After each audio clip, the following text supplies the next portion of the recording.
Protecting students as consumers has become a really important issue in higher education in recent years, and it's becoming even more important. We're seeing a lot in the media at the moment about students seeking compensation for the experiences they had in the COVID-19 pandemic or disruptions to their learning due to industrial action, and a lot of these complaints are still ongoing.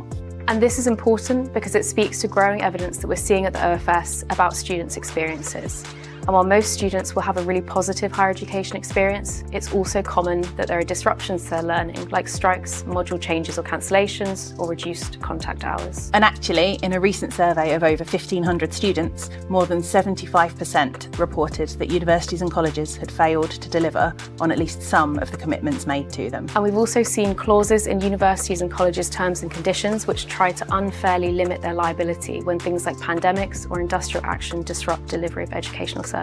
We've also seen examples of misleading information or false advertising by universities and colleges about things like course content, accreditation or financial support. And we also know that students feel that it's really difficult sometimes to raise complaints and get issues resolved with their university or college. So we think it's the right time to strengthen our approach to consumer protection and to put a clearer focus on treating students fairly. At its most basic, this means being really clear about the practices that are not acceptable, but we also want to challenge the sector to go beyond minimum standards of consumer protection and to ask them to really reflect on whether they are truly doing enough to treat students fairly. And that's why we've set out proposals for new requirements that providers who are already registered with the OFS will have to meet. There's a lot more detail in our consultation document, but for example, these proposals would mean, firstly, that providers would have to follow 6 principles of fair treatment that would cover things like helping students to understand their rights and delivering what they've committed to provide to students. It would also mean they have to provide clear, accurate and comprehensive information for students.